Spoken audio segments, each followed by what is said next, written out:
She was standing over him when I arrived at the edge of the ring. Roth Salkin, 7 feet and 2 inches of Drevari muscle, 4 arms, hide the color of cooling lava.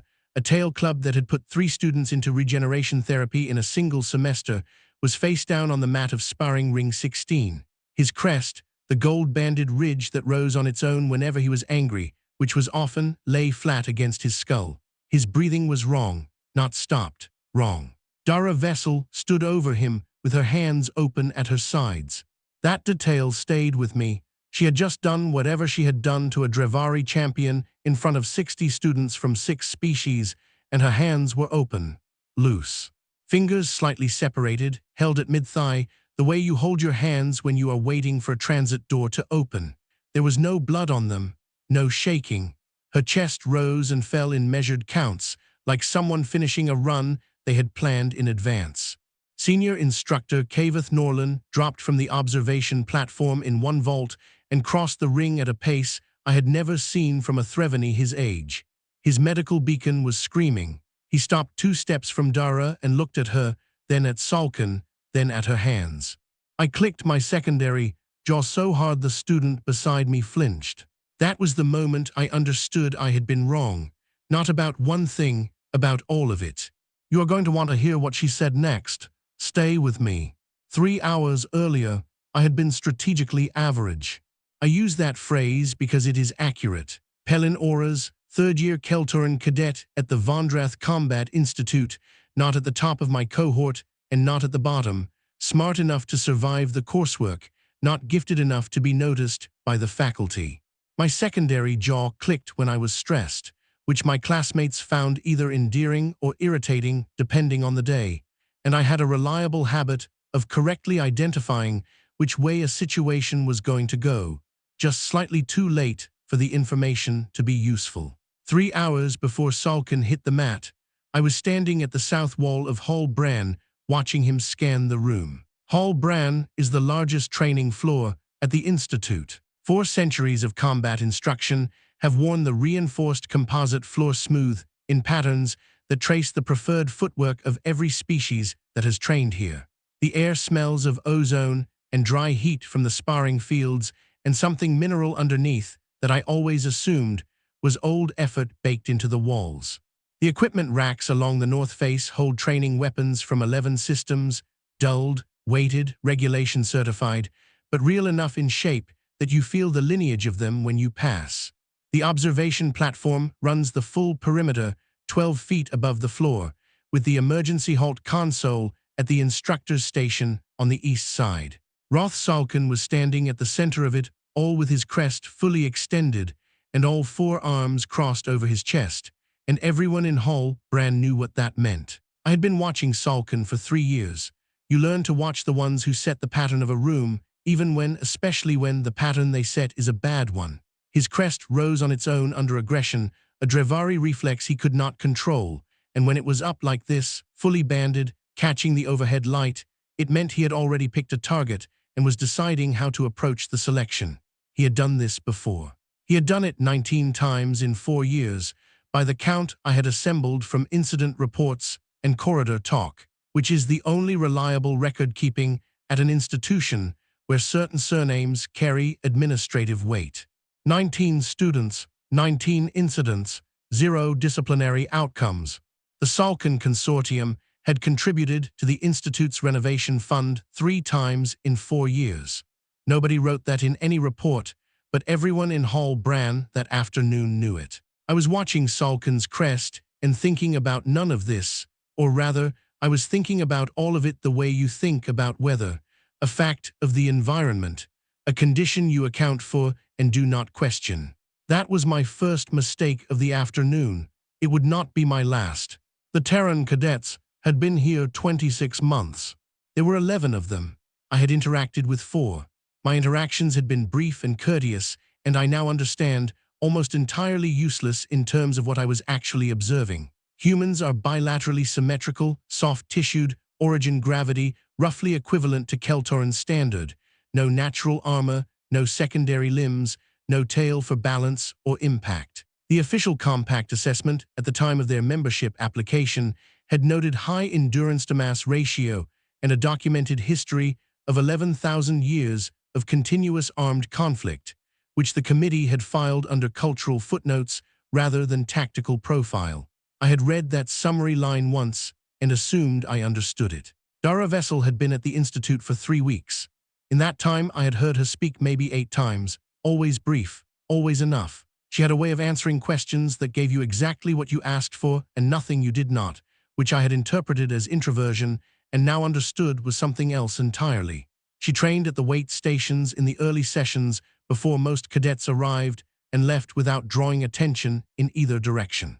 She was at the wait station when Salkin's scan landed on her. I noticed her before he moved, which tells you something about the quality of my situational awareness and nothing useful about what happened next. She was in standard training gear, hair pulled back, knuckles taped at the second and third joints. I remember thinking the tape looked optimistic on someone her size, and she was running a single-arm cable row with the weight set 2 notches above the Terran standard. Her hands were open on the grip, both of them, even the one holding the cable. I did not know then that open hands are not the opposite of a fist. They are faster than one. Salkin walked to her station the way he walked everywhere, weight back on his heels, mass arriving before his intention, crest high. The heel-weight gait was a structural tell. It meant his first strike always began with a backward lean before committing forward. I had noticed this years ago and filed it under irrelevant, because it had never mattered, because no one had ever made it matter. He stopped 2 feet from her station. She did not look up immediately. She finished the rep she was on, set the cable down and looked at him. Her hands went to her sides. Open. Cadet, he said. His voice carried the formal registered Drevari use when they are performing for an audience, which he was. The hall had already begun its slow drift towards stillness around them. I am inviting you to a consensual match. Ring 16. Dara looked at him for 2 full seconds. Then, I would rather not. The finale student grocer, 2 stations to my left, already had a betting chip in his hand. He stopped rotating it. Salkin's crest flexed once, involuntarily. I don't think I heard you correctly. I would rather not. Same tone, same face, her hands had not moved. What happened in the next 40 seconds is the part I have reconstructed most carefully since, because I missed it the first time. I was watching Salkin, which is what everyone was watching, and Salkin was doing what Salkin did when someone declined. He escalated through the formal channels, which meant invoking the Institute's combat requirement clause in front of assembled witnesses, which meant any cadet could be compelled to a consensual match if a formal challenge was registered in a public training space with an instructor present. It was a rule designed for training contexts. He had used it before. The Institute had not revised it after the previous times, which tells you something about the relationship between the rulebook and the renovation fund. He invoked it loudly, with his crest fully up and his secondary arms uncrossed, which in Drevari display language means the challenge is now a matter of public record and declining, is a statement about your standing in the group. 50-plus students turned to watch. Norlin, up on the observation platform, looked at his data pad. Dara looked at Norlin. Norlin did not look back. She looked at Salkin for another 2 seconds. Then she said, "All right," and she walked toward ring 16.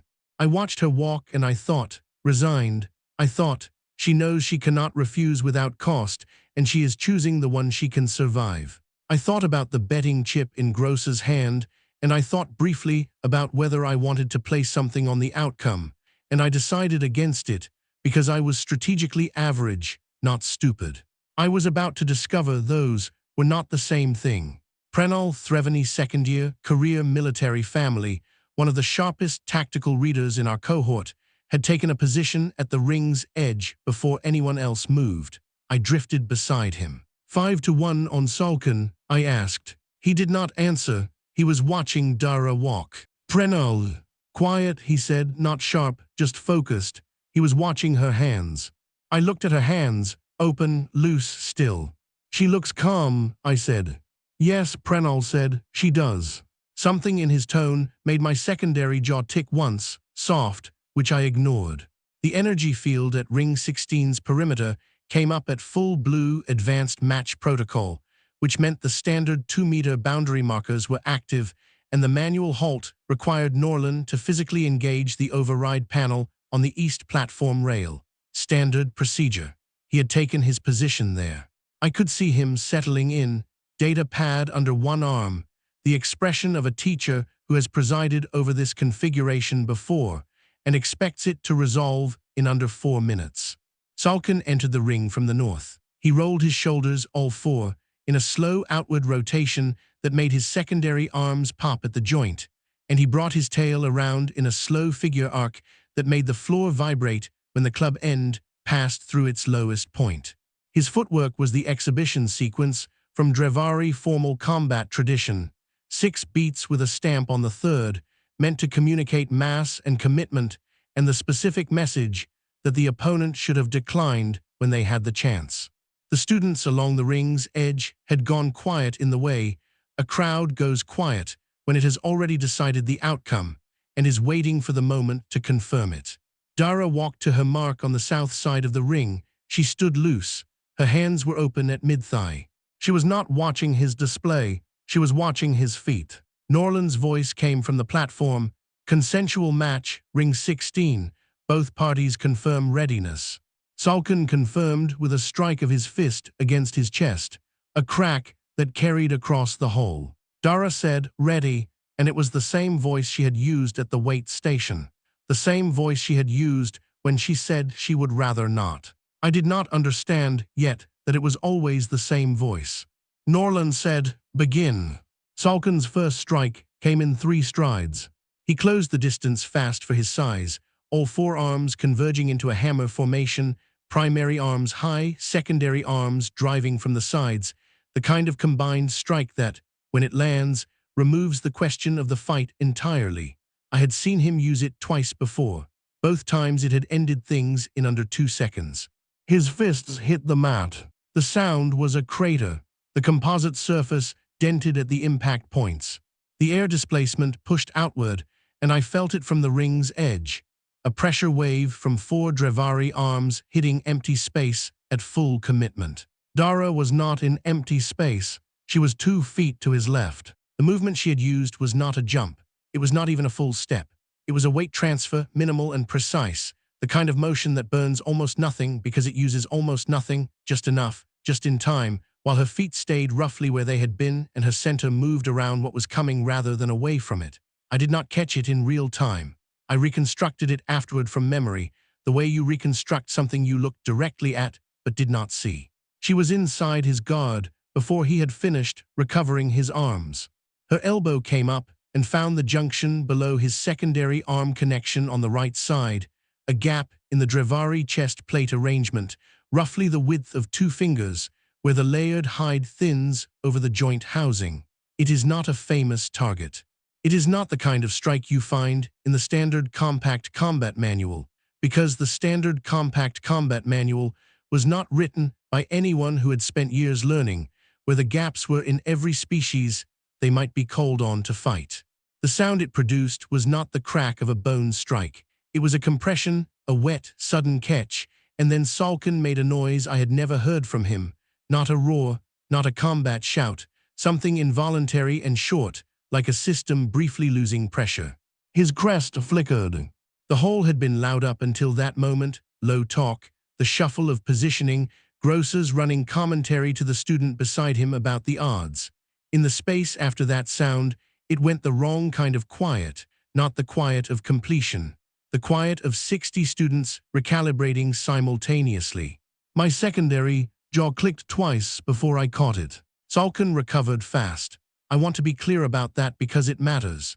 He was a 4-year Institute veteran and a regional Drevari combat champion before he enrolled, and he had a body that was engineered by evolutionary history for exactly this kind of situation, and he came back from that first hit with the speed of someone who had taken worse and kept going. His crest was no longer an exhibition display.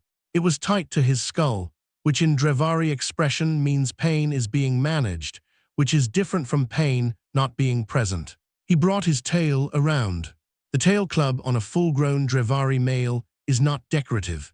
The calcium spur at the end of Salkin's weighed roughly what a Keltoran student's head does, and it moved on a 2-meter arc at the kind of speed that ends arguments. He aimed it at her head. She was not there.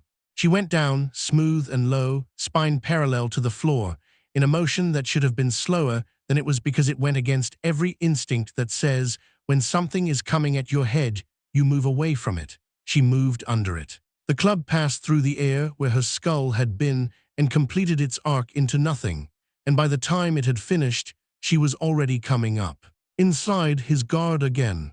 Her fist drove into the nerve cluster on his lower left arm, a collection of neural pathways that, in Drevari anatomy, runs exposed along the inner forearm between the second and third scale segments.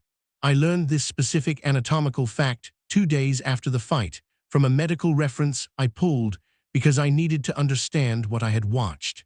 In the moment, I only saw her choose a target on his arm with precision that felt like it required more information than was available from a 3-week enrollment.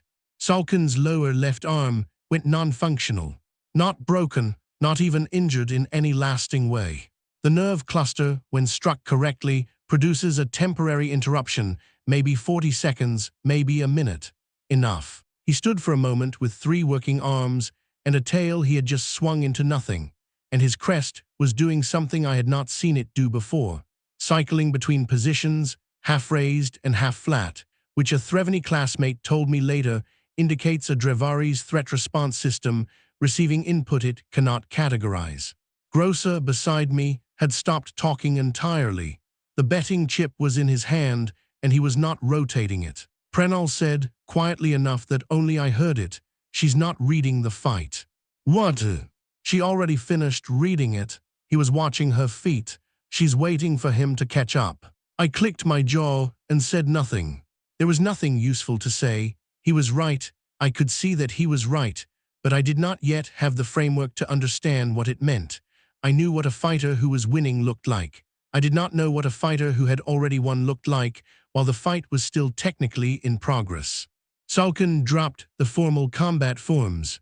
I had a colleague once who described the moment when a championship-trained fighter abandons their technique as the switch, the point where the structured system of trained response gives way to the older system underneath, the one that runs on mass and pressure and the instruction to make the problem stop existing. In Drevari fighters at this level, the switch looks like chaos, but it is not quite chaos. It is pattern without discipline, which is its own kind of dangerous because you cannot predict the specific move, but you can predict the category. Overwhelming, close, relentless. He came at her with all 3 working limbs and the tail as a 4th axis, overlapping strike patterns, no formal sequence, just pressure from multiple directions at once at the kind of speed that his mass made seem impossible. The crowd along the ring's edge took one collective step back. Dara did not step back. She stayed in the ring, inside the pressure, not retreating. Her head moved, her body moved, her feet adjusted in small increments, using the ring's geometry, the corners, the matte texture, the energy boundary, as a framework she had already mapped. She was not blocking. Blocking against Salkin's mass would have been a structural problem she could not solve with what she had. She was redirecting, deflecting, occasionally catching an arm at the wrist, and letting his own forward momentum do the work of moving it somewhere unhelpful. She took one hit, secondary arm glancing across her left shoulder. Her shoulder drove sideways with the impact, and she went with it instead of against it, which turned a strike that should have put her down into one that cost her 2 steps of position and nothing else. She recovered before he had finished the follow-through. His leg went. She had dropped, come up behind his lead knee, and driven into the back of the joint. Not a strike designed to break anything, a strike designed to interrupt the load-bearing calculation his nervous system was running, and it worked. His knee buckled for less than a second, enough to break the rhythm of the pressure campaign, enough to cost him the positioning he had been building. In that 1-second gap, her palm found the base of his spine where the tail connected. The tail went to dead weight. It did not go slowly.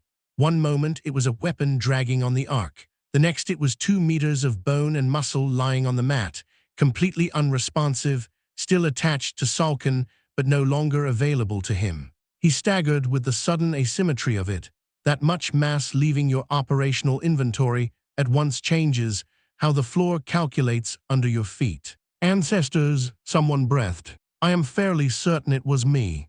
Norlin had come to his feet on the observation platform. I noticed this the way you notice things in a crowd when your attention is mostly elsewhere, peripheral, logged, not yet processed. His hand was near the emergency halt panel on the east rail. The halt required manual input, a deliberate two-press sequence on the override, which took seconds. He was calculating, the way instructors calculate, whether the protocol required his intervention or permitted the match to continue. Consensual matches under the Institute's standard regulations halted on incapacitation or equipment introduction. Salkin was not incapacitated. He was hurt, and he was losing, and his crest was flat, and 3 of his 4 limbs were in some state of compromise, but he was still standing. Norlin lowered his hand. He kept watching. I have thought about that lowered hand many times since. I have thought about what it meant that a 22-year teaching veteran, looking at what was happening in Ring 16, made the calculation that intervention was not yet required.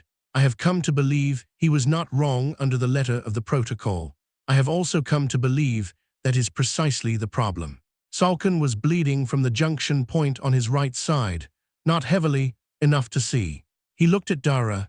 His crest, flat and still, was doing something new, a slight tremor at the base of the banding, which I did not know the meaning of at the time. His 3 working limbs were at his sides.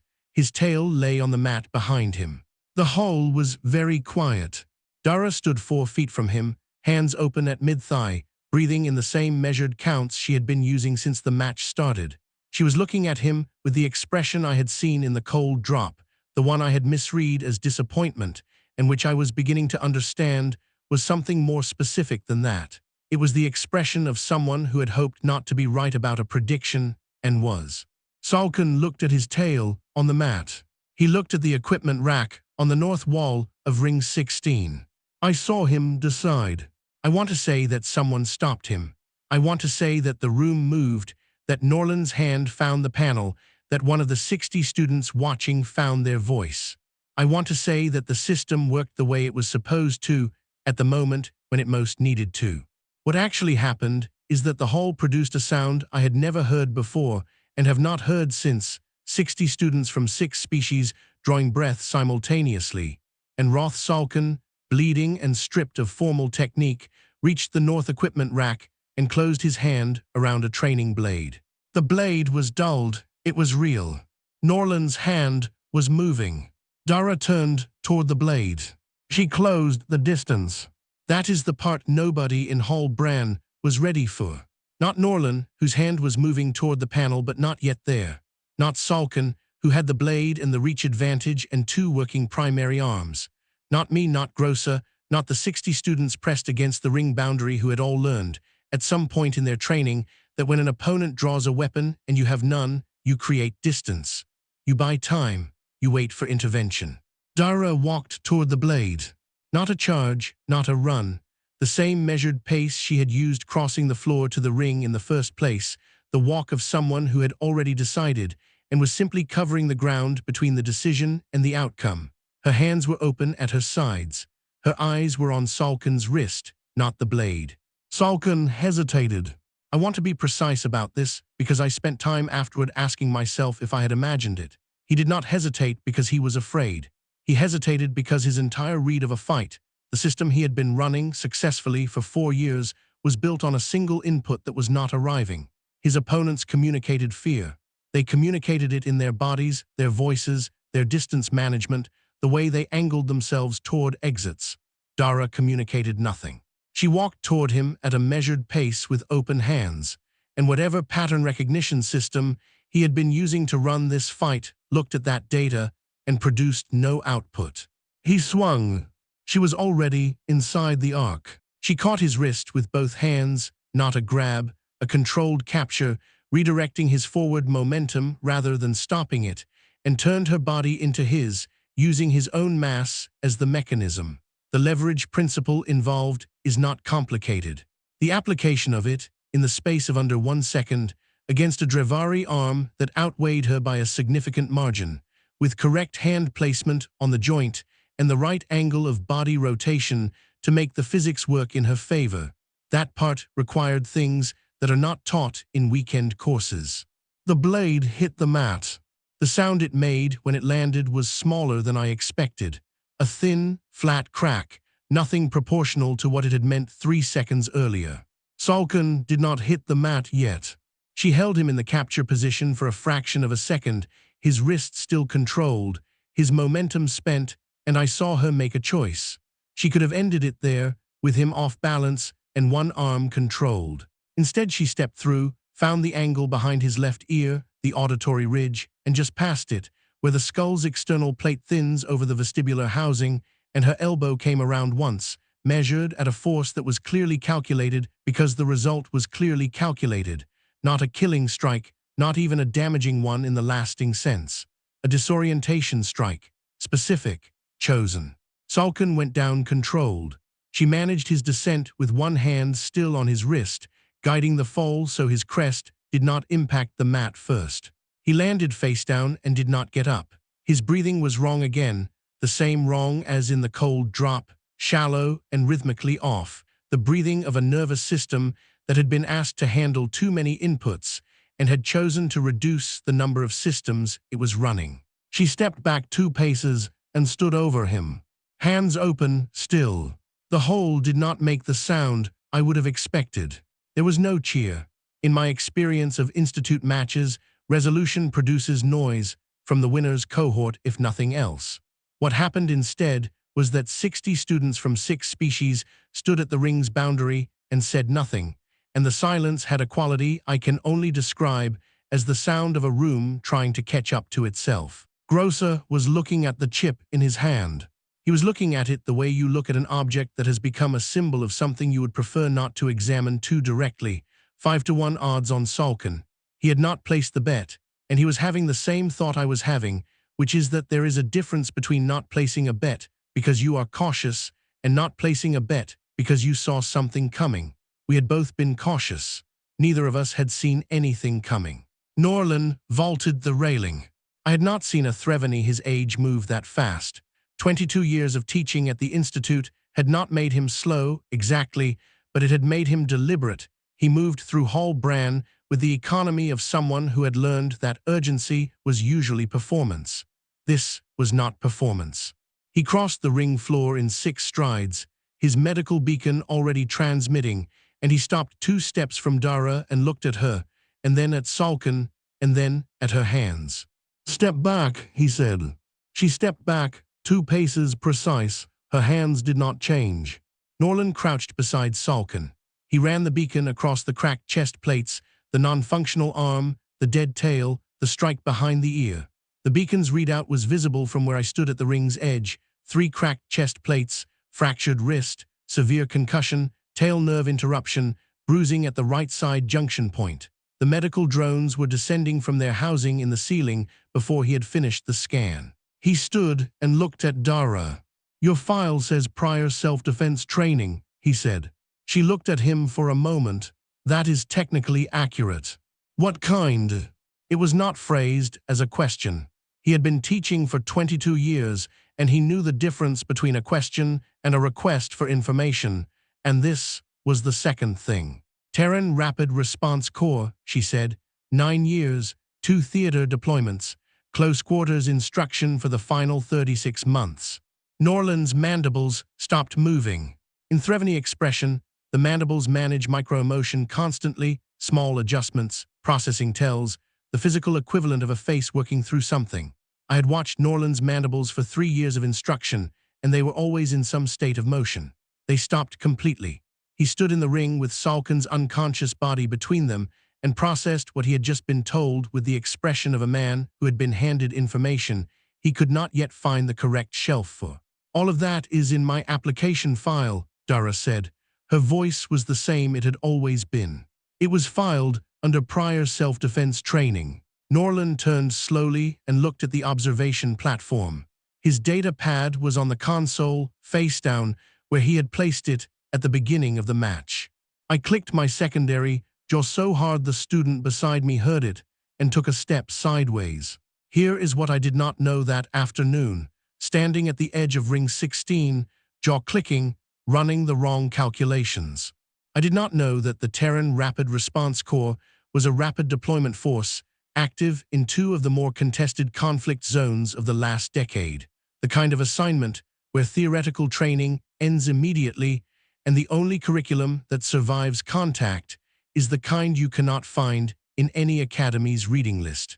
I did not know that 9 years in that environment, for a human, produces a particular kind of knowledge, not just technique, but the anatomical library that asymmetric warfare builds when you are the smaller party in every engagement, and the smaller party learns to win anyway. I did not know that 3 years instructing others in close quarters combat means you have distilled 9 years of field experience into something teachable, which means you understand it well enough to explain it, which is a different and more precise kind of understanding than simply being able to do it. I did not know any of this because it was filed under prior self-defense training. The file had been sitting in the Institute's intake system for 3 weeks. Dara had walked through Hallbrand for 3 weeks with that file attached to her enrollment, and none of us, not me, not Grosser, not the students who had traded odds on a 5-to-1 outcome, had opened past the summary line. We had read 3 words and built a complete picture from them. The picture had been wrong in every dimension that mattered. Prenal appeared at my shoulder. He had been somewhere behind me during the final sequence and had moved up when the drones descended. "You said you were thinking of placing a bet," he said. "I decided against it. Because you saw something." A pause, because I was being cautious. He nodded. He was still watching Dara, who was standing at the ring boundary, hands open, answering the intake questions from the security officer who had arrived via the East Corridor. Her voice was the same as it had been when she declined, and when she agreed, and when she told Norlin her service record. It was always the same voice.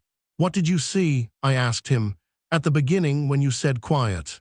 Prenal considered this. Her weight distribution, he said.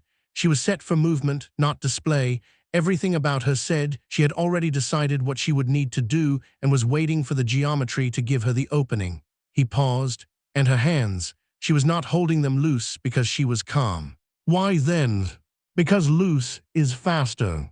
I looked at Dara's hands, open, fingers slightly separated, the same as they had been at the weight station and at the challenge and during the match, and now. My jaw clicked. The security review took 40 minutes. I stayed for all of it. This is not typical behavior for me. I am, by disposition, a person who identifies the moment a situation no longer requires my presence and removes myself before the administrative phase begins. That afternoon I stayed. I told myself it was professional interest. It was not professional interest.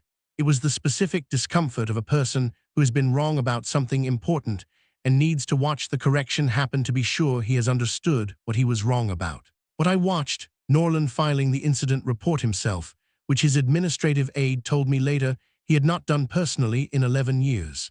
The consortium's legal contact arriving via priority channel within hours of the incident flag hitting the network and being directed to the security footage archive and going quiet. Roth Salkin being transferred to Medical Station Brand 7, where the regeneration suite was already prepped. What I did not watch, but learned afterward, Dara had been asked during the security intake to extend her hands for the compliance scan. She had done it without hesitation, open, loose, exactly as they had been. The security officer, a second-year finale whose color had been shifting between pale gray and pale yellow for the entire 40 minutes, told me later that he was not sure what he had expected. Something different, something that looked like aftermath. He said her hands had looked like someone waiting for a transit door. I told him I knew what he meant. 2 things happened in the next 48 hours that I want to place here because their order matters. The first was that the Institute's formal review cleared Dara completely. The reasoning was direct: consensual match, weapon introduction by the opposing party, response proportionate to threat, and limited to necessary force. The footage supported this on every frame. The consortium's legal contact, having reviewed the same footage, did not file a counterclaim. This was the first time in 4 years that a Salkin incident had produced a formal outcome, and it produced one because for the first time there was documentation that foreclosed the alternative. The second was that Norland requested Dara's complete application file from the intake office and read it in full in his office with the door closed. I do not know how long this took. I know that when he came out, he walked directly to the administrative office and requested a formal review of intake summary protocols for all non-standard enrollees. The request was logged that afternoon. An acknowledgement came back within a day. No announcement, no public correction. The system adjusting as quietly as possible, hoping no one would notice the size of what it was admitting. The thing it was admitting was this.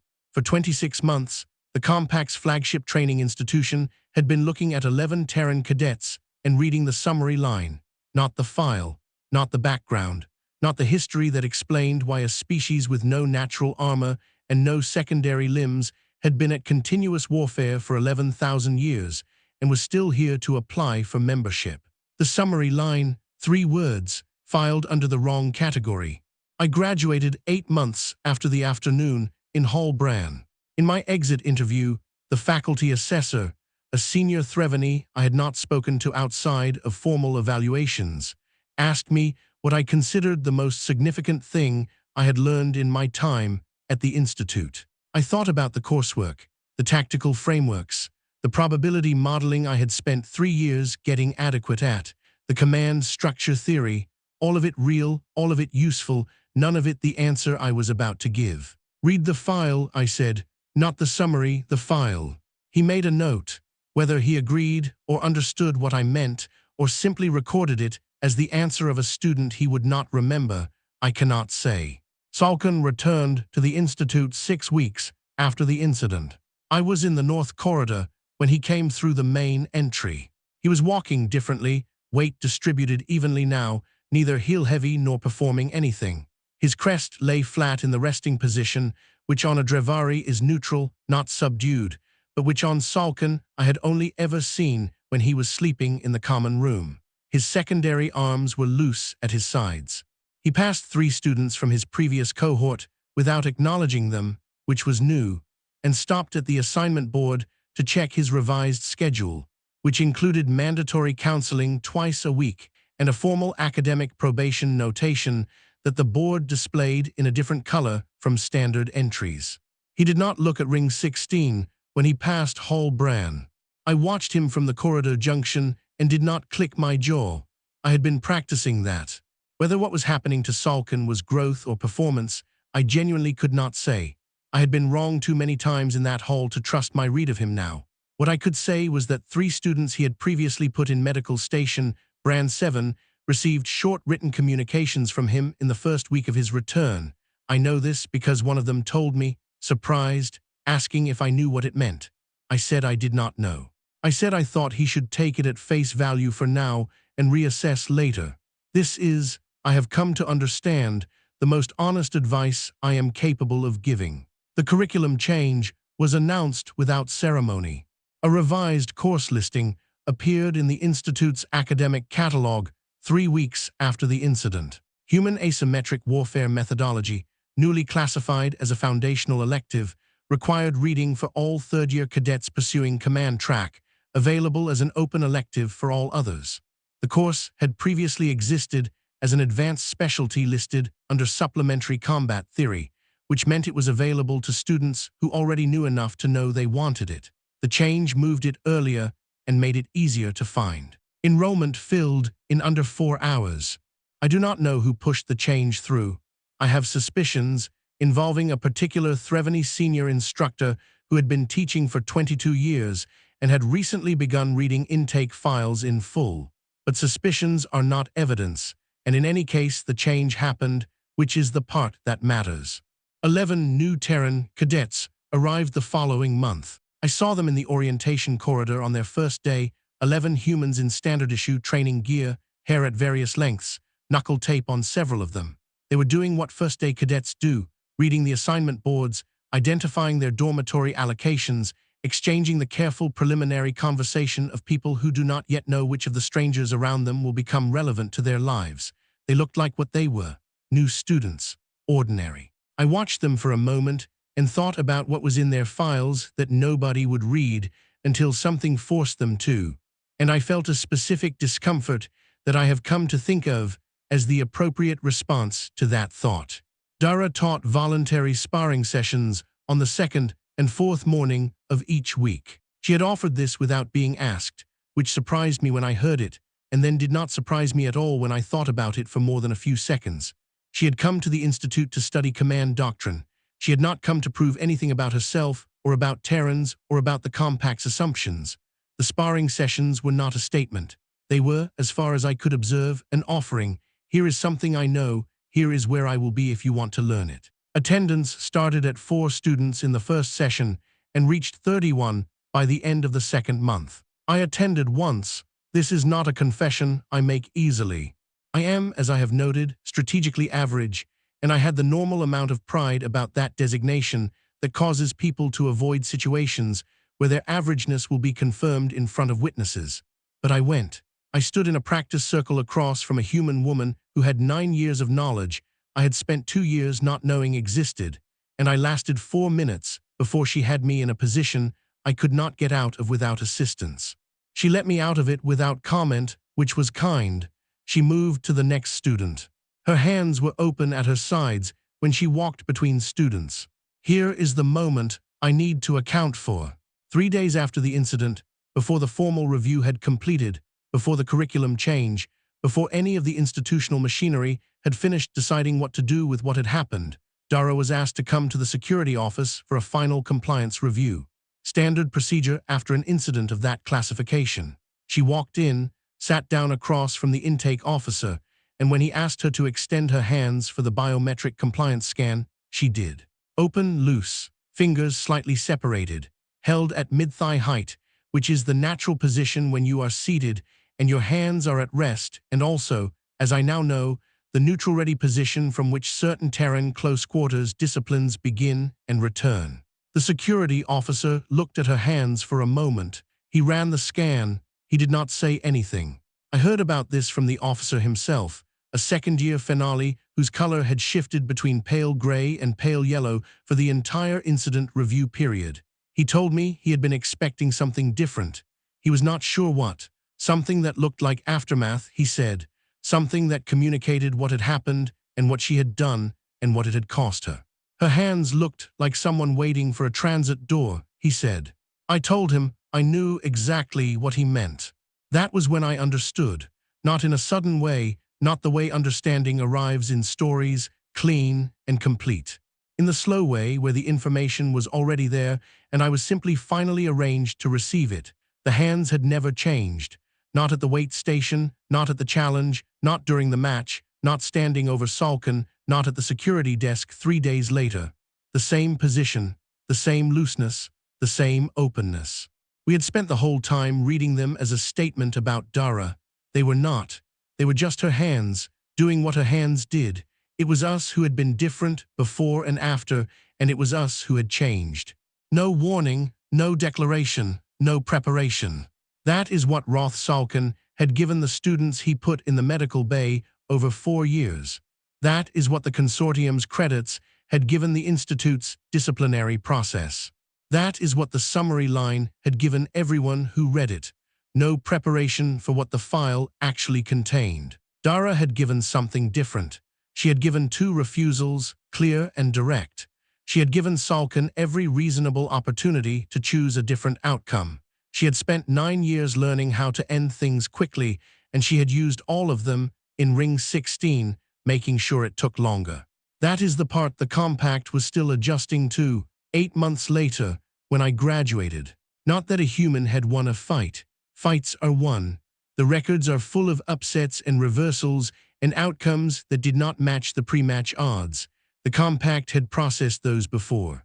What it was adjusting to was the restraint, the choosing, the 2 refusals before the ring. The controlled descent that caught Salkin's crest before it hit the mat. The strike behind the ear that was calibrated to disorient rather than damage, from someone who knew the difference and had chosen it deliberately.